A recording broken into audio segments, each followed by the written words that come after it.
10,550 के करीब पहुंचकर निफ्टी में मुनाफा वसूली हावी। ऊपर से सेंसेक्स लगभग 300 अंक लुढ़का तो निफ्टी में करीब 100 पॉइंट गंवाए। नतीजों के बाद एशियन पेंट्स में करीब 6.5% की तेजी। आईटीसी भी मजबूत।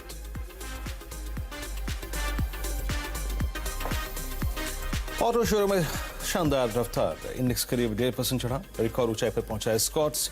हीरो मोटर 4% की तेजी के साथ बना बाजार का बादशाह। टाटा मोटर्स में 5% की तेजी।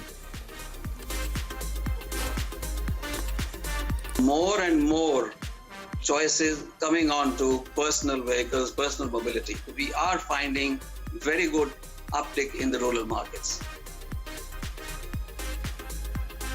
कोरोना को पीछे छोड़ तेजी से आगे बढ़ा हीरो मोटोकॉर्प। पवन मुंजाल बोले रूरल इकोनॉमी से मिल रहे हैं अच्छे संकेत। महिंद्रा को भी ट्रैक्टर बिक्री में तेज उछाल की उम्मीद।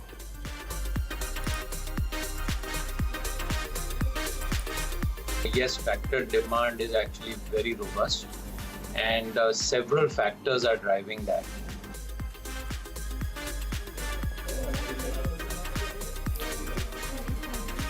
शिपिंग कॉर्पोरेशन ऑफ इंडिया में पूरी हिस्सेदारी बेचने की आवाज की एक्सक्लूसिव खबर के बाद शेयर करीब 8% उछला।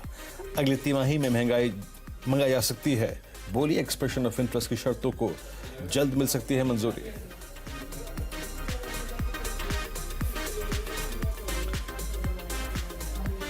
आवाज की एक और एक्सक्लूसिव खबर के बाद आईडीबीआई बैंक में करीब 5% का इजाफा। बैंक में सरकारी हिस्सेदारी बेचने के लिए कैबिनेट ड्राफ्ट नोटिस तैयार। जल्द ही कैबिनेट से मंजूरी मिलने की संभावना। मौजूदा कारोबारी साल में हिस्सा बेच सकती है सरकार।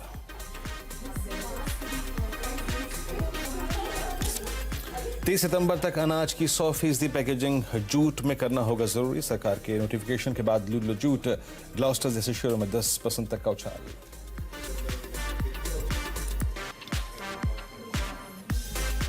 और दिल्ली एनसीआर में झमाझम बरसे बादल, तेज हवाओं के साथ भारी बारिश। मौसम विभाग ने जारी किया ऑरेंज अलर्ट।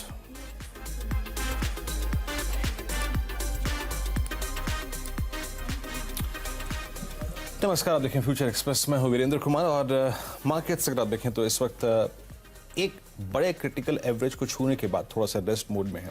दोनों इंडेक्सेस स्क्रीन पर पैरेलली लेके आइएगा। आज के प्राइस की इंपॉर्टेंस क्या है, आज के प्राइस की और इंटरडे हाई की रिलेवेंस क्या है आज और कल से। आपको याद होगा सुबह हमने दो बातें की थी। देखिए, बाजार 200 डेमा पे जाने के बाद, यानी निफ्टी 200 डेमा पे जाने के बाद एक यू टर्न ले सकता है। यू टर्न के बाद कोलैप्स नहीं होगा, याद रखिए। यू टर्न के बाद वो एक टिपिकल कंसोलिडेशन के मोड में जा सकता है। और वो चैनल क्या होगी, 10,550 और नीचे की तरफ 10,390, 10,410। अभी अगर आप देखें तो हमारा सुबह का इंट्राडे हाई क्या है, 10,550 और नीचे का अगर आप देखें तो करीब करीब लेवल रहा, आप ये समझ लीजिए कि 10,438। तो इस चैनल को निफ्टी रिस्पेक्ट दे रहा है। निफ्टी का हाई एग्जैक्टली इसका 200 डेमा था। दूसरी तरफ लाइए निफ्टी बैंक। आपको सुबह बात याद होगी कि मैंने एक चीज और कही थी कि आज का लीडिंग इंडिकेटर होगा निफ्टी बैंक। वो क्या कर रहा है, ये छुएगा आज अपने exactly 100 day exponential moving average को। ये इसके ऊपर निकलता है या नहीं निकलता, ये तय करेगा कि निफ्टी अपने 200 डेमा के ऊपर के सफर को तय करेगा या नहीं करेगा। एग्जैक्टली अगर आप देखें वहीं से, यानी 100 डेमा के जोन से घूम गया। लेकिन याद रखिए, ये करेक्शन, ये रिट्रेसमेंट, ये इंट्राडे फॉल एक डिसेंट फॉल है। आप इसे एक अच्छे फॉल की संज्ञा दे सकते हैं टिल द टाइम, जब तक हम, याद रखिए, 10,390 और 10,410 निफ्टी पे होल्ड करते हैं, या फिर निफ्टी बैंक पे 21,800 की ट्रैजेक्टरी को होल्ड करते हैं। ये सुबह मेरे लिए कमेंट्री में मेंशन था, याद रखिएगा। एक बार ऑप्शंस के सेट्स लेके आइए और रोल ओवर के सेट्स आपके स्क्रीन के निचले भाग पे होंगे, उसको प्लीज एनालाइज करते रहिएगा। अगर आप इस वक्त स्ट्राइक्स को देखें, निफ्टी की कॉल्स और पुट्स का बिहेवियर क्या है। निफ्टी के 3 कॉल्स को देखेंगे, 3 पुट्स को देखेंगे। देखिए, यहां पर 10,500 का कॉल राइटर अब हावी हो रहा है और 10,500 पे आज 14 लाख कॉल जुड़ी हैं और आउटस्टैंडिंग वाई करीब 51 लाख का। और नीचे अगर आप देखें पुट ऑप्शंस में 31 लाख का आउटस्टैंडिंग वाई लेकर 10,400 की पुट खड़ी है। तो इस डेटा को देख के देखिए, 10,500, 10,600 में लगभग 30 लाख कॉल बिकी हैं। तो यानी यहां का मिड पॉइंट होगा 10,550 और नीचे 10,400। इस 150 पॉइंट के दायरे में निफ्टी रह सकता है। अब आइए निफ्टी बैंक पे। निफ्टी बैंक ने क्या किया, 22,500 के जोन से यू टर्न लिया। अब ऑप्शंस के स्टेट्स वहां क्या कहते हैं, इसने दोनों ट्रेजेक्ट्री को छुआ, 22,500 को भी और नीचे 22,000 को भी। आपके स्क्रीन पर आप देखें 6 स्टेट्स हैं इस वक्त। 22,000 की पुट में लगभग 2 लाख पुट बिके, आउटस्टैंडिंग वही करीब 6.25 लाख का, 21/9 पे 19,000, लेकिन मोटी जो पुट राइटिंग है वो 2200 की स्ट्राइक पे है, 22,000 की स्ट्राइक पे है, और ऊपर 22,500 पे करीब 595, यानी ये इंडेक्स एक टिपिकल इस रेंज में कंसोलिडेशन के रिफ्लेक्शन दे रहा है। अजीत मिश्रा हमारे साथ हैं। Ajit, good afternoon. आपकी अप्रोच क्या होगी अभी फॉर द टाइमिंग? एक डायरेक्शनल ट्रेड लेंगे या फिर ऑप्शन राइटर के तौर पे काम करेंगे इस बाजार में आप? Good afternoon Virendra. बिल्कुल सही आपने दर्शकों का शेयर किया कि जो long term moving average Nifty में आज टेस्ट हुआ, उसके बाद एक नॉर्मल कंसोलिडेशन की एक्सपेक्टेशन है, जो कि हम बाजार में देख भी रहे हैं। और कहीं ना कहीं क्योंकि मंथली एक्सपायरी है तो इसकी इंपॉर्टेंस और बढ़ जाती है, बिकॉज इसका ब्रेकआउट डिसाइड करेगा कि लोग अपनी पोजीशंस को कैरी ओवर करेंगे लॉन्ग साइड पे या नहीं। और शायद थोड़ा कहीं ना कहीं एक कॉशन ज़रूर आएगा बाजार में, बिकॉज मंथली एक्सपायरी है इसकी वजह से। बट जैसा कि आपने सही कहा कि एक प्रॉफिट टेकिंग फेज है, तो इसमें ऐसा कुछ चैलेंजिंग मुझे लगता नहीं है। कॉज सबसे इम्पोर्टेंट फैक्टर वीरेंद्र, जो कि बैंकिंग में अभी भी रूम है, मैं बार बार इस चीज़ पे एम्फसाइज कर रहा हूँ अपनी इंटरेक्शंस में, कि बैंकिंग में मुझे अभी भी रूम लगता है कि वहाँ से हमको, जैसे कि 100 दिन के एक्सपोनेंशियल मूव एवरेज को टेस्ट करके आज करीब 22,500-600 के अराउंड पे से रिवर्स किया है, वहाँ से अगर निकलता है तो करीब 1000 पॉइंट की रैली और पॉसिबल है। तो वो हेल्प करेगा इंडेक्स को हायर लेवल सस्टेन करने के लिए, 200 दिन के एक्सपोनेंशियल मूविंग एवरेज को ब्रेक करने के लिए आने वाले दिनों में। तो मेरे हिसाब से अभी भी बायो एंड डिप्स की अपॉर्चुनिटी बना के रखनी चाहिए, बट क्योंकि एक्सपायरी है, डेफिनेटली यहाँ पे थोड़ा सा कॉशन जरूर है, बिकॉज वॉलिटिलिटी ज़्यादा हो सकती है बाजार में। तो ऑप्शंस के थ्रू ट्रेड करेंगे इंडेक्स में तो ज़्यादा बेटर रहेगा।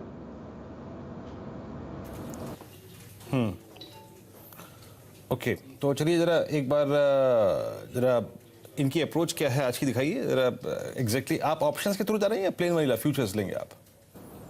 मैं ऑप्शंस के थ्रू कहूँगा वीरेंद्र। और जैसे कि अगर आप देखेंगे 2 जुलाई वाली 10,600 की कॉल, वो करीब 90 रुपये में अभी आपको मिल रही है। तो मेरे हिसाब से यहाँ पे आप उसको देख सकते हैं करीब 55 रुपये के स्टॉप लॉस के साथ, दोबारा से करीब 40-45 तक के टारगेट्स के लिए। ओके, अब आते हैं आपके स्टॉक फ्यूचर्स पे। अजीत, आपके आज के स्टॉक फ्यूचर्स कौन कौन से हैं जिन पर आप लॉन्ग या फिर शॉर्ट जाना चाहेंगे? वीरेंद्र, चारों ही रिकमेंडेशन लॉन्ग साइड पे है। रीजन देखिए, क्योंकि कहीं ना कहीं ये प्रॉफिट टेकिंग फेज है बाजार में। अगर आप स्टॉक्स को देखेंगे, फ्यूचर्स के स्टॉक्स को देखेंगे, तो आपको प्रॉफिट टेकिंग जरूर नजर आएगी, बट एक वीकनेस नजर नहीं आएगी ओवरऑल अगर आप देखेंगे तो मेरे हिसाब से यहाँ पे फोकस वही रखना चाहिए कि क्वालिटी स्टॉक्स जहाँ पे आपको फ्रेश ब्रेकआउट्स मिल रहे हैं वो आपको कंटिन्यू करेंगे अच्छे पैसे देने के लिए। तो सबसे पहला नाम जो उस लिस्ट में है वो है बर्जर पेंट का। 3 महीने की कंसोलिडेशन वीरेंद्र, एक ट्रायंगल पैटर्न का फॉर्मेशन, आज का ब्रेकआउट, रिजल्ट के बाद ये ब्रेकआउट आया है तो कंफर्मेशन और बढ़ जाती है कि हाँ, स्ट्रॉन्ग हैंड्स ने आज इसमें एक्शन लिया है। तो यहाँ से मुझे लगता है करीब 585 तक के लेवल्स, 590 तक के लेवल्स पॉसिबल हैं। तो डेफिनेटली यहाँ पे आप लॉन्ग पोजीशंस क्रिएट कीजिए बर्जर पेंट में, करीब 520 के स्टॉप लॉस के साथ। दूसरी रिकमेंडेशन मेरी कोलगेट पाल्मोलिव पे होगी, क्योंकि देखिए थोड़ा बहुत कंसोलिडेशन है अगर बाजार में, और एफएमसीजी जो कि अभी तक पार्टिसिपेट नहीं कर रहा था, कल के सेशन में हमने वहाँ पे एक्शन देखा, चाहे वो कोलगेट हो, चाहे वो हिंद यूनिलीवर हो, चाहे आईटीसी हो। तो मुझे लगता है कि यहाँ पे थोड़ा सा मार्केट की कंडीशन को देखते हुए और जो बायस पॉजिटिव उसमें टर्न हुआ है, इसके हिसाब से कोलगेट एक अच्छा बेट है। यहाँ पे आप लॉन्ग पोजीशंस क्रिएट कीजिए 1370 के स्टॉप लॉस के साथ, 1470 तक के टारगेट्स के लिए। तीसरी रिकमेंडेशन भी एफएमसीजी स्पेस से ही रहेगी, मैरिको। अगर आप देखेंगे तो पिछले करीब 10 सेशन में कुछ खास एक्शन नहीं हुआ है प्राइस वाइज, अपने शॉर्ट टर्म मूविंग एवरेजेस के ऊपर कंसोलिडेट किया है, 330 के अराउंड पे बेस बनाया है, और आज एक मूव का अटेम्प्ट किया था, बट क्योंकि हायर लेवल थोड़ा प्रॉफिट टेकिंग आई है, एक अच्छी अपॉर्चुनिटी मिल रही है यहाँ पे लॉन्ग इनिशिएट करने के लिए। 328 के स्टॉप लॉस के साथ करीब 360 तक के टारगेट्स के लिए मैरिको को आप लॉन्ग करें। और last Shriram transport finance Virendra, क्योंकि हम बेट कर रहे हैं कि बैंकिंग और फाइनेंशियल्स अच्छा करेंगे, बहुत सारे काउंटर हैं, बस श्रीराम ट्रांसपोर्ट में आज फ्रेश ब्रेकआउट आया है कंसोलिडेशन का, तो ये हमारी प्रेफरेंस होगी करीब 690 के स्टॉप लॉस के साथ, 750 तक के टारगेट्स के लिए। ओके, इस बीच निफ्टी ऊपर आया। एक बार पीटीसी को देखते हैं एग्जैक्टली। अगर आप देखिए भी न्यूज़ फ्लैश में खबर थी, और एक बार एक्टर साहब वो खबर मेरे को फिर दिखाइएगा। और पीटीसी एग्जैक्टली अगर आप देखें एक बार जरा इंटरडे प्राइस फायर कीजिएगा। इसका एक अच्छा मूव आया है post this news, I think. Please एक बार दिखाएंगे आप। मीनवाइल एक बार हल्का सा अपना जो व्यू है वो आप अजीत बालकृष्ण इंडस्ट्रीज पे दीजिएगा जरा, इंट्राडे हाई पे स्टॉक आके ट्रेड करता हुआ, एक बार हल्का सा ट्रिक देंगे अपना यहाँ पर। बिल्कुल वीरेंद्र, देखिए जो प्रीवियस हाई था जो कि करीब करीब मैं देख पा रहा हूँ फरवरी मंथ में बना था, आज इसने ओवरकम किया है उस रेजिस्टेंस जोन को। करीब 1257-58 के अराउंड पे वो लेवल्स थे। तो बीच में अटेम्प्ट जरूर हुआ था 2 दिन पहले, बट आज जिस तरीके से ट्रेड हो रहा है पॉसिबिलिटी है कि इस लेवल को ये सस्टेन करेगा और आगे निकलेगा। तो डेफिनेटली यहाँ पे मुझे लगता है कि नेक्स्ट लेवल जो करीब करीब पॉसिबिलिटी है कि 1295-1300 तक के लेवल्स पहला रेजिस्टेंस होंगे इसके लिए। तो अगर आपके पास कोई लॉन्ग पोजीशन है या बनाना चाहते हैं तो 1250 के स्टॉप लॉस के साथ यहाँ पे आप लॉन्ग पोजीशंस देख सकते हैं। ओके, इस बीच वेस्ट मैनेजमेंट और वाटर सप्लाई प्रोजेक्ट के लिए ये फंड्स डिसबर्स करेगी पीटीसी इंडिया फाइनेंशियल सर्विसेज। इस स्टॉक को लेके आई, आई थिंक ये मैं खबर जो था वो अभी मिस कर रहा था। प्लीज एक बार इस पर अपना आउटलुक शेयर करेंगे, एक बार टेक चेक दीजिएगा यहाँ पर। और इस न्यूज़ के बाद इसमें एक्सपर्ट आया है PTC India financial services 1395 day high पर। मेरे पास स्क्रीन पे अगर आप देखें इसके प्राइस नहीं आ रहा था। अजीत प्लीज अपना एक व्यू शेयर कीजिएगा यहाँ पे। अच्छी खबर के बाद एक स्टॉक में रिएक्शन है 75 पैसा। अगर आप देखें इस वक्त करीब 14 रुपए, लगभग 6% ऊपर हो चुका है। Intraday tick by tick charge दिखाई डायरेक्टर साहब, और अच्छा मूव यहाँ पर। आपकी राय, पहली राय इस पर स्पेशली इंट्राडे पर्सपेक्टिव से?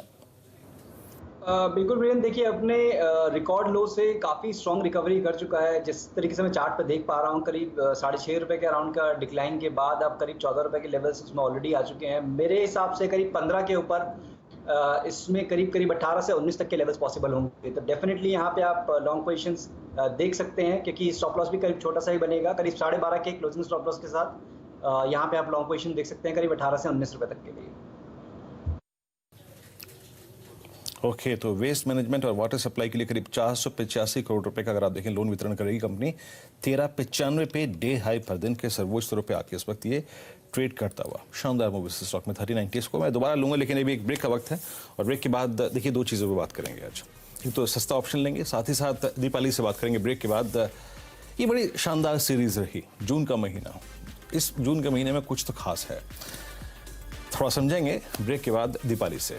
लौट के आते हैं, लेकिन जाने से पहले मनी कंट्रोल की प्रो के बारे में बात करते हैं। पिछले 3 महीने में 4 महीने में जब बाजार में काफ़ी टर्बुलेंस रही, आपने घर बैठ के मनी कंट्रोल प्रो के जरिए सारे डेटा को रीड किया, खबरों को समझा और स्टॉक स्पेसिफिक न्यूज़ फ्लो को समझा। आप सब्सक्राइब कर सकते हैं मनी कंट्रोल प्रो सिर्फ 1 रुपये पर डे पर, और जो कूपन कोड है प्रो 365 उसको सब्सक्राइब भी कर सकते हैं। एक ब्रेक के बाद फ्यूचर एक्सप्रेस में आप सभी का स्वागत है। और देखिए जून की सीरीज में अच्छा पैसा बना है, बशर्ते आप रिस्क लेने को तैयार हों। आइए जरा 1 जून से लेकर और 29 मई से लेकर जब इस सीरीज की बिगिनिंग हुई थी, बाजार में क्या क्या हुआ, इंडेक्स कितना चला, निफ्टी, बैंक निफ्टी, कौन सा सेक्टर, आइए इसकी पैमाइश करते हैं। और दीपाली हमारे साथ हैं। दीपाली, शानदार महीना और अच्छे मूव मिड मंथ, क्या रहा है इस, अगर पैमाइश करके बताइए जरा एग्जैक्टली कैसे कैसे मूव मिले। जून मंथ परफॉर्मेंस के हिसाब से शानदार रहा है। निफ्टी की अगर बात करेंगे तो एक महीने में 16% की रिटर्न निफ्टी ने डिलीवर किए हैं। बैंक निफ्टी ने 29% के रिटर्न डिलीवर किए हैं। और इनफैक्ट इस पिछले 1 महीने की परफॉर्मेंस देखेंगे तो across the world Nifty, Sensex और बैंक निफ्टी बेस्ट इंडाइसेस रहे हैं परफॉर्मेंस के हिसाब से। और इनफैक्ट 12 के लोज से अगर आप कंपेयर करें तो निफ्टी ऑलमोस्ट 900 पॉइंट बढ़ चुका है। बैंक निफ्टी भी 12 जून के लोज से 2700 पॉइंट बढ़ चुका है। इनफैक्ट अगर आप हिस्ट्री देखेंगे तो इंडाइसिस के लिए जो जून एफएनओ एक्सपायरी होगी वो one of the best expiry रह सकती है अब तक की परफॉर्मेंस के हिसाब से। इंटरेस्टिंग ये है कि निफ्टी के 50 के 50 शेयर्स ने रिटर्न डिलीवर किए हैं, कम से कम 1% और ज्यादा से ज्यादा 52-53% के रिटर्न हमने निफ्टी स्टॉक्स की ओर से आते हुए देखे हैं। और एक चीज क्लियर है कि टॉप रहे हैं बैंक और एनबीएफसी, क्योंकि जो टॉप मूवर्स रहे हैं इंडेक्स के 1 महीने के दौरान उसमें Bajaj finance, Bajaj Finserv, axis bank, SBI, IndusInd bank, ये टॉप मूवर्स रहे हैं।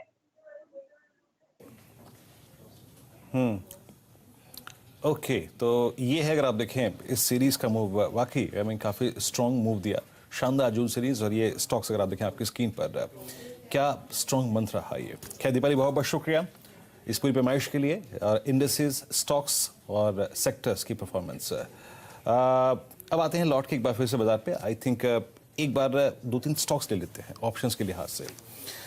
याद रखिए मैं जब ऑप्शन पिक कर रहा था तो मेरे जहन में आज 3 स्टॉक्स आ रहे थे। पहला आ रहा था पिडिलाइट, दूसरा आ रहा था बालकृष्ण इंडस्ट्रीज और तीसरा आ था कंटेनर कॉर्प। मैं गया कंटेनर कॉर्प पे और इसलिए इसको पिक कर रहा हूं क्योंकि इसमें लीस्ट रिस्क है। ये अपने 100 डेमा के ऊपर आके सस्टेन कर रहा है। अब जरा कंटेनर कॉर्प की नेक्स्ट मंथ की 430 की कॉल लेके आइए। अजीत, जरा इस कंटेनर कॉर्प को देखिएगा। अ टिपिकल राउंडिंग बॉटम 100 के ऊपर क्लोजिंग 100 डेमा एक्सपोनेंशियल मूविंग एवरेज के ऊपर ट्रेड करता हुआ सेकंड सब्सिक्वेंट सेशन 27.50 पे ऑप्शन ट्रेड कर रहा है। हालांकि मैं पिक पिडिलाइट करता या फिर बालकृष्ण करता, लेकिन वो ऑलरेडी काफ़ी चल चुके थे। अगर इस स्टॉक को ऑप्शंस के जरिए नेक्स्ट मंथ के ऑप्शंस के जरिए अप्रोच करना है तो कैसे अप्रोच करेंगे, और स्टॉप लॉसेस अंडरलाइन पे क्या होगा और टारगेट क्या होगा? क्या 200 डेमा का जोन जो कि करीब करीब 460 से 475 का जोन है, वहां तक ये स्टॉक जा सकता है क्या? बिल्कुल वीरेंद्र, मैं अभी जब आप इसको एक्सप्लेन कर रहे थे तभी मैं इस चार्ट को ध्यान से देख रहा था, तो बहुत क्लियर है कि मूव बहुत ग्रेजुअल दे रहा है बट बहुत स्टेबल मूव है। तो अगर आप रिकवरी को देखेंगे तो बीच में प्रॉफिट टेकिंग के फेजेस भी आए हैं, और अब जो कि इसका इमीडिएट हाई करीब 334-35 के अराउंड पर जब बनाया था करीब जून के ही महीने में स्टार्टिंग में, वो अब उसको निकालने वाला है। तो अब नेक्स्ट जो लेवल होगा करीब करीब 447-450 तक के लेवल्स, तो डेफिनेटली जो 430 की आप देख रहे हैं मेरे हिसाब से वो अच्छा मूव देगी। और पोटेंशियल जिस तरीके से अभी, क्योंकि ज़्यादा इंटरेस्ट नहीं है, तो हो सकता है कि वो लेवल निकालने के बाद मोमेंटम इसमें बढ़े, तो ये एक पॉजिटिव फैक्टर मेरे हिसाब से दूसरा हो सकता है कि यहाँ पे आप लॉन्ग पोजीशंस डेफिनेटली कंसिडर कर सकते हैं। सपोर्ट की अगर बात करें तो मेरे हिसाब से 415 से लेकर 12 का जो जोन है वो काफ़ी स्ट्रॉन्ग सपोर्ट एरिया है, और 47 के ऊपर 47 के ऊपर जो आप लेवल बात कर रहे हैं करीब 466-65 की, वो लेवल देखने को मिलेंगे इसमें। ओके, ये भी अगर आप देखें कॉनकॉर्ड डे हाई पर 426.30 पे आके ट्रेड करता हुआ 29 रुपये ये ऑप्शन हो चुका है। मैं इसको फिर रिवाइज करूंगा, लेकिन आप निफ्टी को देखिए। निफ्टी 496, 10,496, वो टिपिकल कंसोलिडेशन रेंज को इसने अडॉप्ट कर लिया है। और याद रखिएगा एक बार प्लीज डायरेक्टर साहब निफ्टी बैंक भी स्क्रीन पे लेके आइएगा। 22,107। मैं फिर कहूँगा कि इस बाजार में बाजार के मैसेज को ट्रेड करिए। बाजार ऊपर गया 50 डेमा से 200 डेमा से चला गया नीचे, फिर 100 डेमा पे सपोर्ट लिया, फिर वहाँ से ऊपर आता हुआ। तो सारी नज़र रहेगी 550 पे, 10,550 पे। और निफ्टी बैंक अगर किसी सर्कमस्टेंसेस में आपको लगे कि ये 22,550 के जोन को काट रहा है तो उसका मतलब ये बहुत कुछ अच्छा करने की तैयारी कर रहा है। अजीत, अब आते हैं रिलायंस के ऊपर। रिलायंस अब डे हाई पर आके ट्रेड कर रहा है और करीब करीब 1750 की ट्रैजेक्टरी में। इसने 2 दिन अपना कूलिंग ऑफ पीरियड दिखाया और उसके बाद आज की लोअर शैडो का वाइल्ड होना, और स्टॉक अब डे हाई की ट्रैजेक्टरी में है। सेकेंड हाफ में क्या सरप्राइज दे सकता है रिलायंस क्या? और निफ्टी इसीलिए अगर आप देखें लोअर लेवल से ऊपर भी आया है। बिल्कुल वीरेंद्र, अभी जिस तरीके से देखिए प्रॉफिट टेकिंग का फेज, और बट आउट परफॉर्मेंस की अगर बात करें वीरेंद्र, तो हम सबको पता है कि मार्केट में सबसे बड़ा कंट्रीब्यूटर अगर इंडेक्स में कोई रहा है तो वो रिलायंस है। और जिस तरीके से बॉयंसी अभी भी बनी हुई है कि बीच में खास कंसोलिडेशन हुआ था, तो 1850 तक के लेवल से बेसिकली टारगेट्स थे मेरे, जहाँ पे कि 1800 के लेवल के बाद कूल ऑफ पीरियड है, तो अभी भी टारगेट्स इंटैक्ट हैं यहाँ। और यहाँ पे मुझे लगता है करीब 1720 ये आपका एक वाजिब स्टॉप लॉस होना चाहिए कि यहाँ पे आप करंट लेवल्स पे लॉन्ग पोजीशंस लेने के लिए करीब 1850 तक के टारगेट्स के लिए रिलायंस में। ओके, रिलायंस डे हाई पर है, और याद रखिए रिलायंस का डे हाई पर आके खड़ा हो जाना। और अमूमन अगर आप पिछले 1 महीने 2 महीने की रीडिंग करें तो रिलायंस जो है ना वो सेकेंड हाफ में चलता है। तो keep I on Reliance with disclosure. मैं ये जो बातचीत कर रहा हूँ सिर्फ टेक्निकल पैरामीटर्स पर और स्टैट्स के आधार पर कर रहा हूँ। इस चैनल का CNBC आवाज़ का स्वामित्व और प्रबंधन जो है वो रिलायंस इंडस्ट्रीज के हाथ में ही है। लेकिन एक बार आप कंटेनर कॉर्प फिर लेके आइए। 26, 60 और 27 की रेंज का हाई लगा के आया है। इस स्टॉक पे आप सेकेंड हाफ पे डेफिनेटली नजर रख के चलिएगा। 100 डेमा का जोन जो है उसके आसपास इसका बिहेवियर काफ़ी अच्छा खासा, और वो ऑप्शन अभी भी 28 पे ट्रेड कर रहा है। इंट्राडे में 35-36 के प्राइस पर नजर रखिएगा, और स्टॉप लॉस आई थिंक 24-25 वो ऑप्शन लेके आइए प्लीज एक बार। 28 पर अभी भी डे हाई पर वो ऑप्शन ट्रेड कर रहा है। 1-2 स्टॉक्स और ले आते हैं प्लीज। ये पैटर्न जो है वो अच्छी है और उस ऑप्शन पे नजर रख के चलिएगा। फिर मैं कह रहा हूँ सेकंड हाफ के प्रोस्पेक्टिव से। फिर आइए एक और स्टॉक पे अर्निंग्स के बाद जिसमें काफी अच्छा खासा मूव है, वो है बर्जर पेंट्स और एशियन पेंट्स। एक बार जरा अपना टेक दीजिएगा, यहाँ पे करना क्या चाहिए अजीत? प्रॉफिट एक बार के लिए अपने कैश कन्वर्ट कर लें क्या 547 इतने बड़े स्ट्रेच के बाद? इनफैक्ट वीरेंद्र, मेरी ये बाय रिकमेंडेशन थी आज, तो मैं तो यहाँ पे करीब 585 तक के लेवल्स के लिए वेट करने की रिकमेंडेशन ही दूंगा। मुझे लगता है कि जिस तरीके से 3 महीने का कंसोलिडेशन, एक ट्रायंगल पैटर्न टॉप पे फॉर्म करना एक कंटिन्यूएशन का साइन था, और आज के ब्रेकआउट के बाद उस चीज़ की कंफर्मेशन हो गई है। अब दे के शुरुआत में करीब 520 का स्टॉप लॉस बोला था मैंने, जिसको मैं ट्रेल करके करीब 528 पे लाने चाहूँगा, और टारगेट मेरा सेम रहेगा करीब 580-85 का। ओके, आप ट्रेल करेंगे। और एक बार फिर से अगर आप देखें तो निफ्टी 10,515 अब सेकंड अटेम्प्ट है ये 200 डेमा को रीगेन करके उसके ऊपर ट्रेड करने का, और इसका पूरा श्रेय जाता है पिछले आधे घंटे में रिलायंस को। तो 10,550 ऑन निफ्टी, और निफ्टी बैंक पे 22,550 का क्लस्टर। बहुत बहुत शुक्रिया अजीत, आप इस कार्यक्रम में शामिल हुए। सभी स्टॉक्स और इंडस्ट्रीज पर अपनी राय रखी आपने, लेकिन जाने से पहले बात करते हैं सीएनबीसी आवाज़ और नेशनल स्टॉक एक्सचेंज की खास मुहिम की, और जिसमें रोज़ बरोज़ हम आपको आपके निवेश के विकल्प और साथ ही साथ उससे जुड़ी सारी जो बारीकियां होती हैं उसको लेकर अवगत कराते हैं।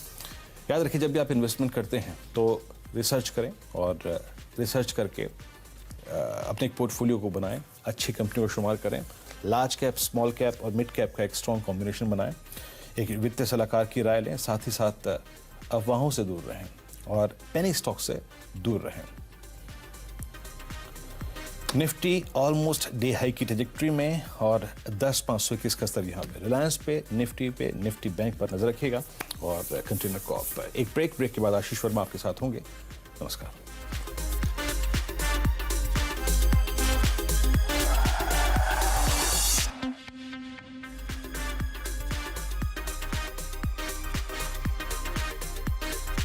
Mogia Steel presents